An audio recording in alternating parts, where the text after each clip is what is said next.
Assalamualaikum warahmatullahi wabarakatuh.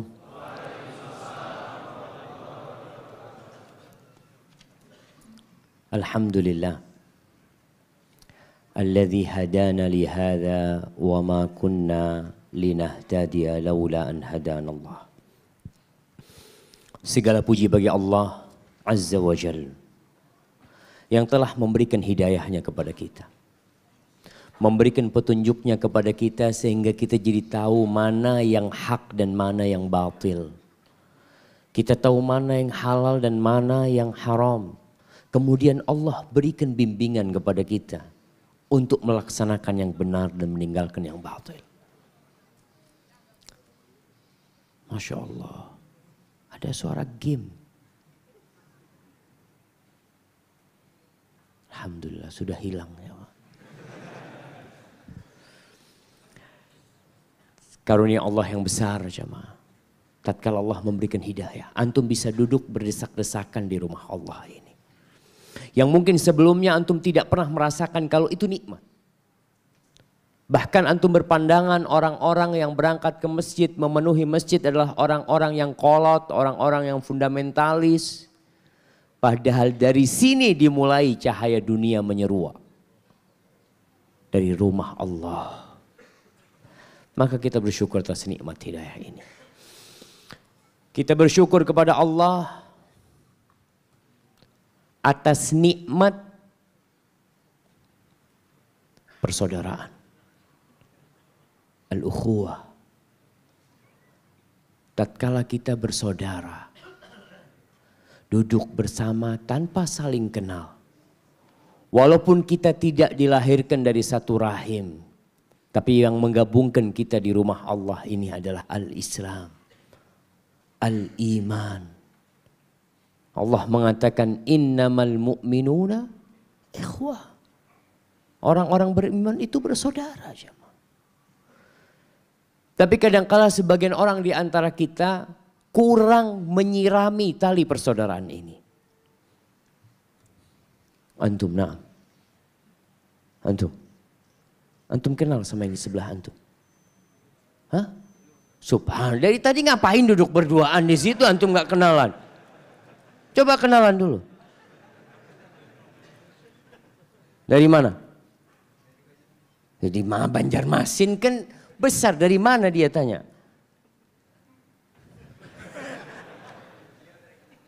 Dari Kandangan, Masya Allah, kasih hadiah buat orang dua. Buat orang dua. Jamaah yang sekarang belum kenal sama yang di sebelahnya kenalan dulu. Baru anak kajian.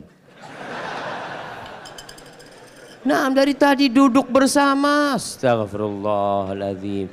Ya Allah, yang belum kenal sama yang di sebelahnya kenalan dulu antum.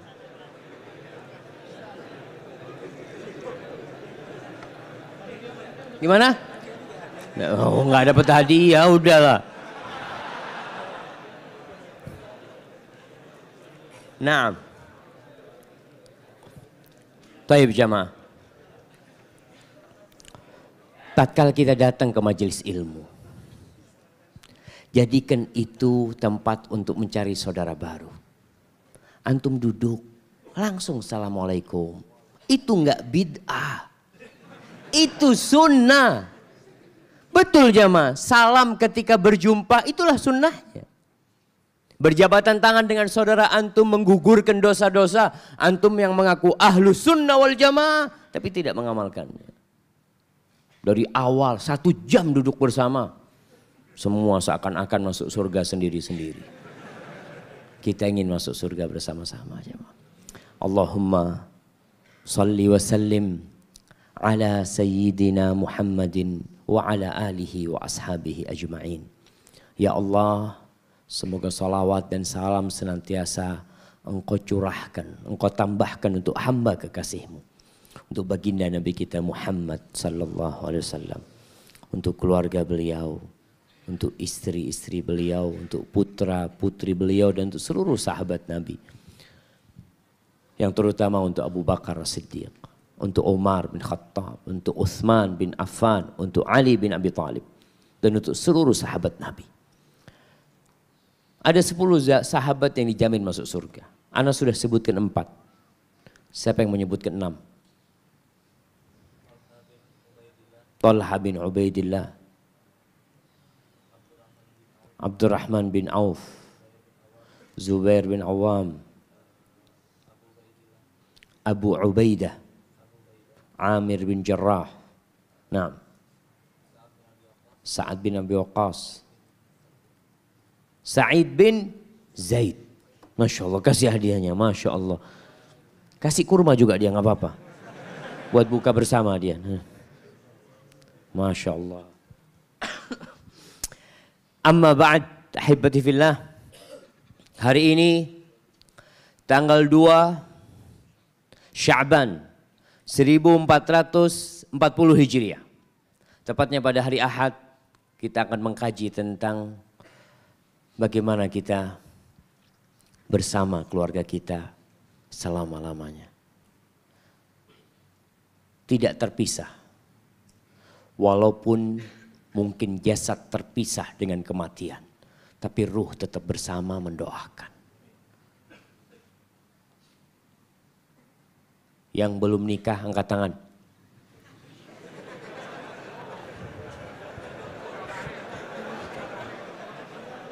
Ini jadi kajian pranikah ini jam. Baik. Kalau antum ingin bersamanya selama-lamanya, syarat pertama, antum harus menyamakan visi dan misi. Kalau visi dan misi antum berbeda dengan pasangan hidup antum, susah akan bersamanya selamanya.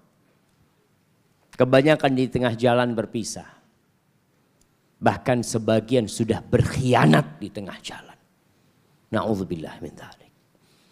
Rasulullah sallallahu alaihi wasallam dalam perjalanannya bersama istri-istrinya, terkadang di tengah jalan itu ada visi yang berubah. Ada misi yang mungkin terpengaruh dengan lingkungan sehingga berbeda dengan misi antum sebagai komandan di dalam rumah. Apa yang terjadi? Rasulullah SAW pernah menghajar, pernah memboikot istrinya semuanya selama 1 bulan. 1 bulan ditinggalin istrinya. Tinggal di sebuah rumah kecil yang ada di kebun. Selama 1 bulan. Kenapa? Karena tatkala mulai Allah membukakan rizki, membukakan nikmat buat umat Islam, istri-istri Nabi minta tambahan nafkah. Mereka ingin hidup lebih. Karena merasa orang-orang lain Masya Allah hidupnya sudah nyaman, masa kita susah. Antum bisa bayangkan kehidupan istri-istri Nabi kita. Sallallahu ala nabiyina wa sallam wa radiyallahu ta'ala anhum. Seringkali Nabi alaihissalatu wassalam datang ke rumah istrinya, ditanya, ada yang bisa dimakan? Apa kata istrinya? La, enggak ada Nabi. Illal ma', kecuali air. Idzan ana shaim.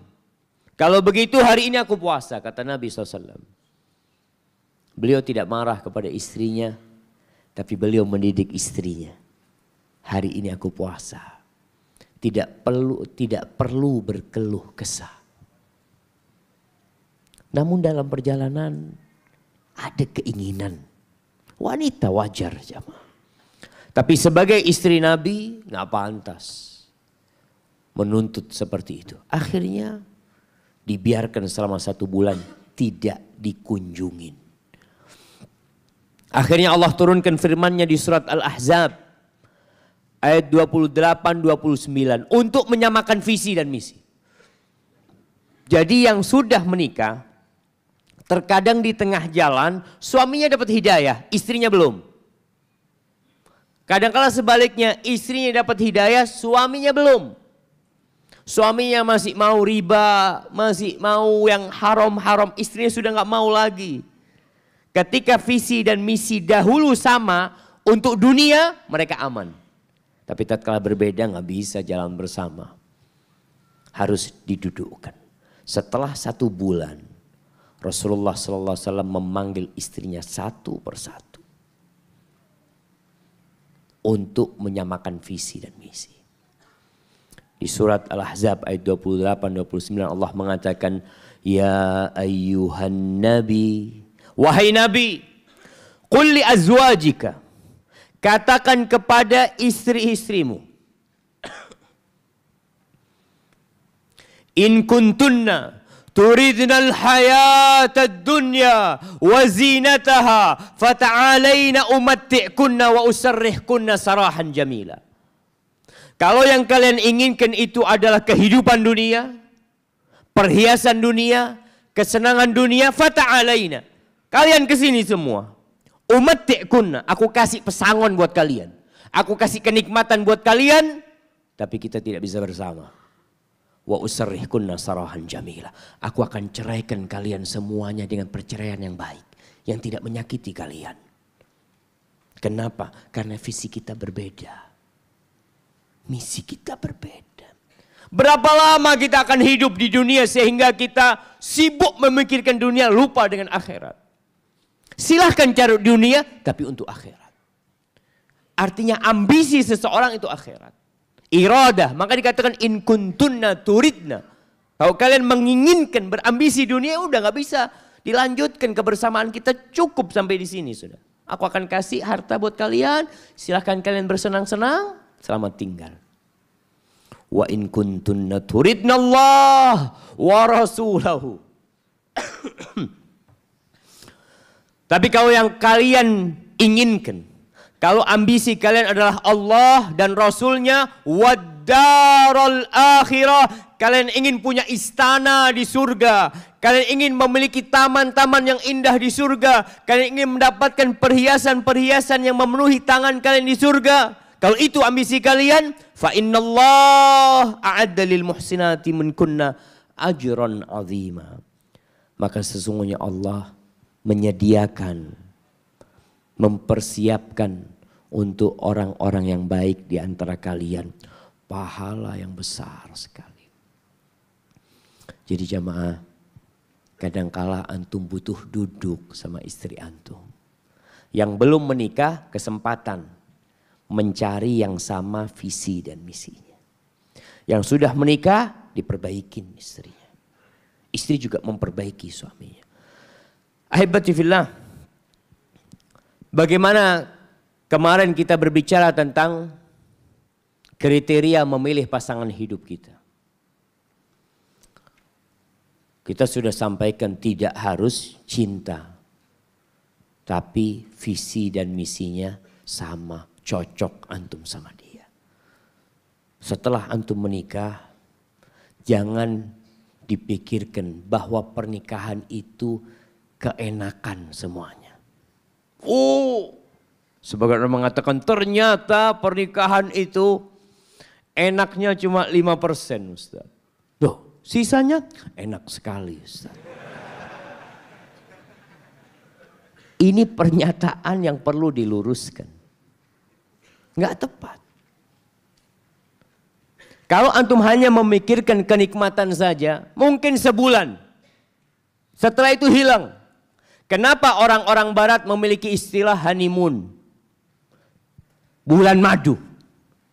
Karena dalam benak dia kenikmatannya itu hanya 1 bulan. Dalam Islam sampai mati madu. Antum hanya sebulan. Kadang-kala enggak sebulan. 2 hari langsung kerja. Astagfirullah. Kenapa? Udah habis madunya, Ustaz.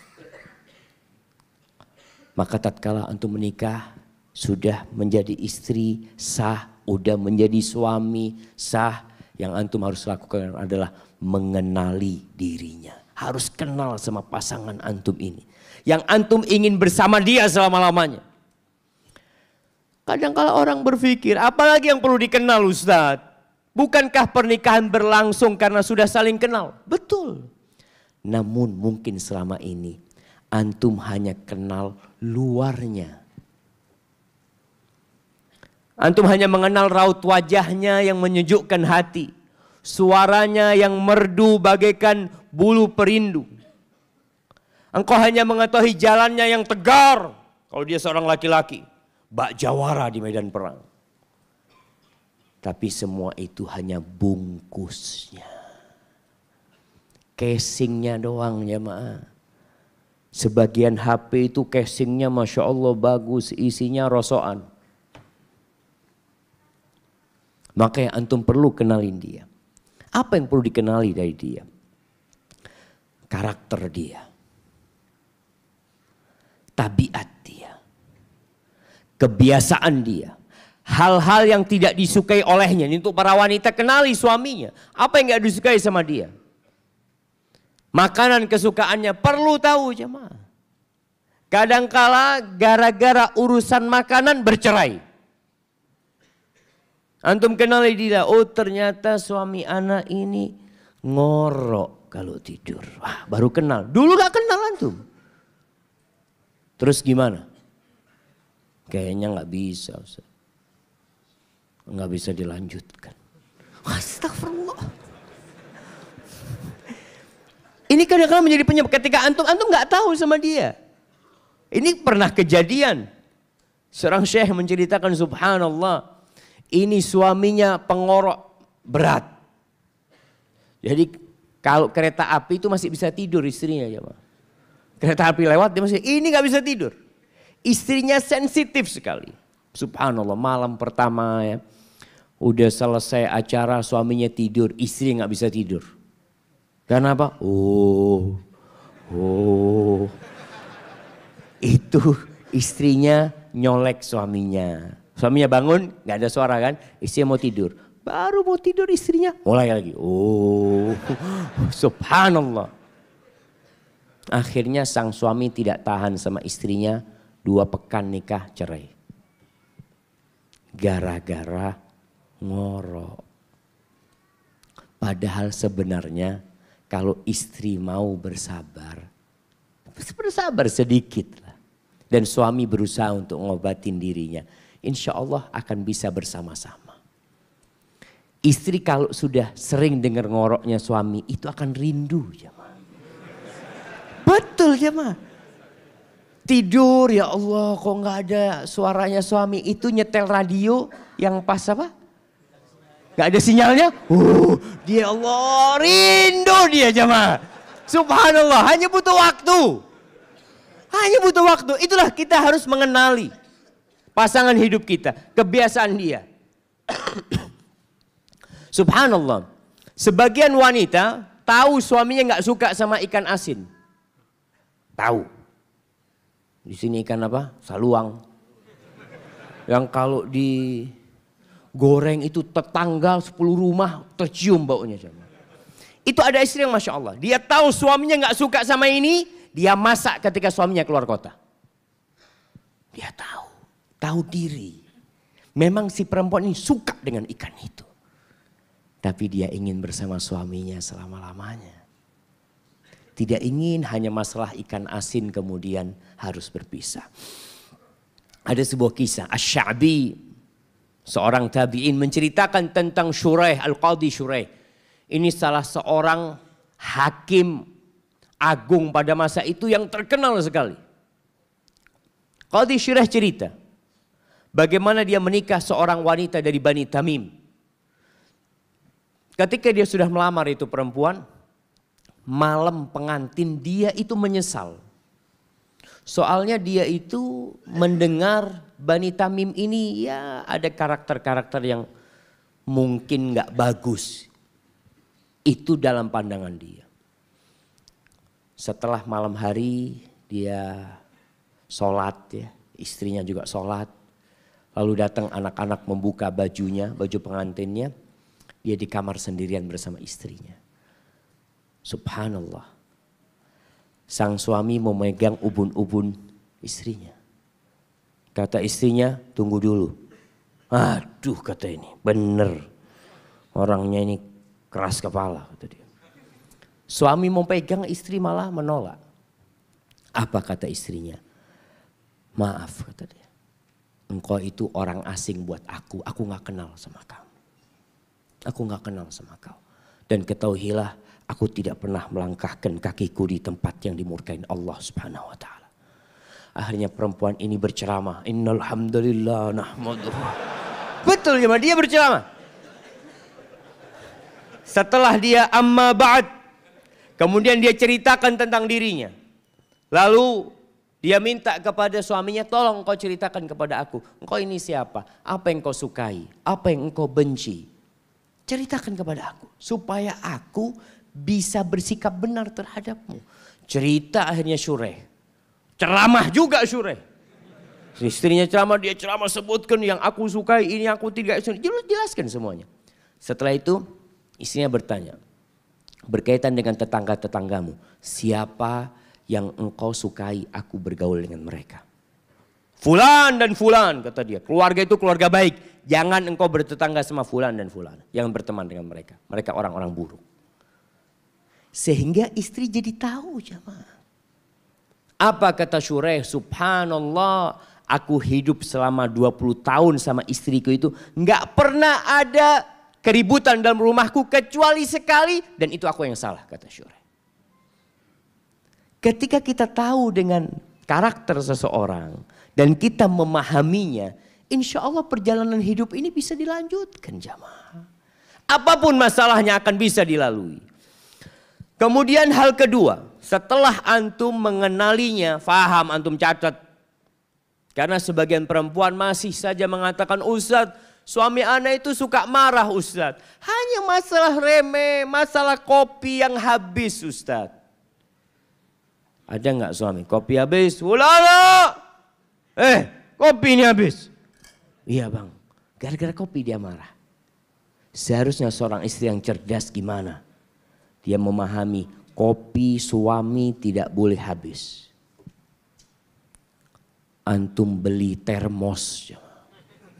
Tahu termos yang besar? Nah, suami fulana. Bang, di termos bang. Oh, ya. Nggak jadi fulana dia. Langsung set. Terus lama kelamaan amarah dia akan berkurang. Karena antum tahu dia. Yang kedua, umpamanya ini zat fulan ini marah kalau topi ke masjid nggak ada. Mau berangkat, mana topi ini? Kadangkala istri mengatakan, wallahu alam, abang taruh di mana? Ribut. Seharusnya istri mengatakan, siap bang, aku carikan. Hanya ucapan itu selesai, reda amarah suami. Dan kalau bisa antum belikan 1 lusin topi. Ketika suami tanya mana topi? Bukan, fadol abang pakai yang baru aja bang. Masya Allah. Terus 1 lusin. Ini kalau ingin bersama. Kemudian saling memahami.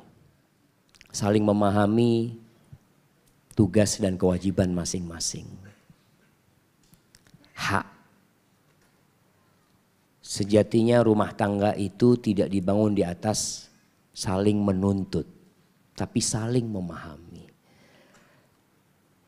Ketika listrik padam, engkau jadi lentera buat dia.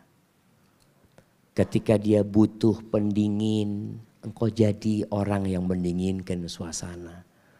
Ketika suasananya dingin, dia perlu kehangatan, engkau memberikan kehangatan buat dia. Dan fahamilah, kalau wanita itu bengkok, antum harus faham. Kalau antum ingin wanita yang lurus, nggak dapat. Keliling benua, keliling Indonesia, semuanya bengkok karena itu sudah kodrat wanita. Kata Rasul sallallahu alaihi wasallam, istausu bin nisa. Kalian tuh berbuat baiklah kepada wanita. Ini wasiat dari Nabi alaihi salatu wasallam. Fa innal mar'ata khuliqat min dila'. Perempuan itu diciptakan dari tulang rusuk. Tulang rusuk itu bukan besi yang lurus, bengkok. Wa inna a'waja syai'in fid dila' a'la. Yang paling bengkok di tulang rusuk itu yang paling atas. Di sini paling atas, paling bengkok. Terus fa in dhahabta tuqimuhu kasarta. Kalau engkau hendak meluruskan dia, maka engkau mematahkan tulang itu. Pasti patah. Enggak bisa diluruskan. Wa in taraktahu lam yazal a'waj. Kalau engkau biarkan, ya dia akan terus bengkok. Terus gimana? Fastausu bin nisa. Nasihatilah wanita dengan cara yang baik. Antum kasih nasihat sekarang wanita, pekan depan ngulangi kesalahan dia. Lupa lagi dia kopi itu. Kasih nasihat dengan cara yang baik. Ahibati fillah. Rasulullah SAW dalam riwayat lain mengatakan fastamti biha ala ma kana minha min iwaj. Bersenang-senanglah dengan wanita di atas kebengkokan yang ada pada dirinya. Jadi antum gak akan bisa mencari yang sempurna. Begitu pula para wanita. Hendaklah wanita memahami suaminya. Suaminya ini bukan malaikat. Walaupun ustadz. Karena ana sering mendengarkan curhatan para wanita. Sekarang itu ada aplikasi namanya Halo Ustadz. Halo Ustadz. Ana itu bagian keluarga Allah. Kadangkala kuping ana panas. Tahu-tahu yang curhat istrinya Ustadz. Astagfirullah. Bukan dari Banjar. Subhanallah jamaah. Benar jamaah. Ana sampaikan kepada dia, Ustadz itu manusia. Jangan dipikir Ustadz itu malaikat. Engkau fahami dia sebagai sosok makhluk yang penuh dengan kekurangan. Maka yang perlu dilakukan adalah perasaan tumbuhkan di hati kita. Yang ketiga ini, engkau butuh sama pasangan hidupmu. Kita perlu sama dia. Kalau perasaan ini hilang, biasanya nggak lama cerai. Suami merasa istrinya beruntung dapat diri dia. Kamu itu beruntung dapat saya, bersyukur. Yang ingin sama saya itu ngantri banyak. Proposal banyak masuk. Menawarkan diri kamu harus bersyukur. Ketika ada perasaan seperti ini nggak lama. Dia akan terus merasa tidak butuh dengan istrinya. Dia akan lepas istrinya nantinya. Sebaliknya, biasanya perempuan yang cantik, perempuan yang bekerja, itu merasa nggak butuh sama suaminya. Bahkan senantiasa dia mengungkapkan, Alhamdulillah mas, kamu itu mas. Insya Allah, saya dulu itu bunga desa. Satu kampung itu ingin melamar saya cuma karena saya kesian sama kamu mas. Itu kira-kira berapa lama pernikahan itu jamaah? Subhanallah. Allah Jalla Jalla mengajarkan kepada kita perasaan butuh dengan pasangan hidup kita. Apa kata Allah? Hunna libasul lakum wa antum libasul lahun. Perempuan-perempuan itu pakaian buat kalian dan kalian pakaian buat mereka. Pakaian jamaah. Kamu butuh sama dia, dia butuh sama kamu. Bukan salah satu merasa tidak butuh dengan pasangan hidupnya. Kadangkala perempuan yang bekerja, yang punya penghasilan besar, lebih besar dari suaminya, dia siap meninggalkan suaminya kapan saja. Mungkin dia telah mempersiapkan diri. Sebagian orang tua itu mempersiapkan anaknya untuk bercerai. Dari sejak kecil dididik kamu harus bekerja. Kamu harus bekerja. Terus perempuan nanti kuliah kamu bekerja. Kenapa Pak saya harus bekerja? Nanti kalau diceraikan suami sudah punya pekerjaan. Oh, jadi tujuannya persiapan untuk perceraian. Ya, salah orang tua. Kalau Pak katakan supaya engkau bisa membantu suamimu. Beda. Artinya kalau suaminya merasa udahlah engkau gak usah bekerja lah, aku cukup. Maka sang istri akan berhenti. Tapi kalau istri mempersiapkan diri untuk bercerai, subhanallah. Kemudian jamaah yang keempat. Kalau ingin terus bersama, saling membantu. Allah mengatakan wa ta'awanu 'alal birri wat taqwa wa la ta'awanu 'alal itsmi wal udwan. Dan tolong menolonglah kamu dalam mengejarkan kebaikan dan ketakwaan. Suami menjadi komandan. Tapi bukan berarti komandan di rumah nggak bekerja. Antum setinggi apapun pangkat antum di luar, bos, Masya Allah, punya anak buah 100. 1000. Ketika antum masuk rumah, pangkat antum itu suami buat istri antum.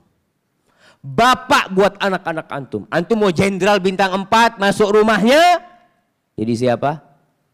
Suami. Kalau ada bapak ibu antum di rumah, pangkat antum langsung turun jadi anak.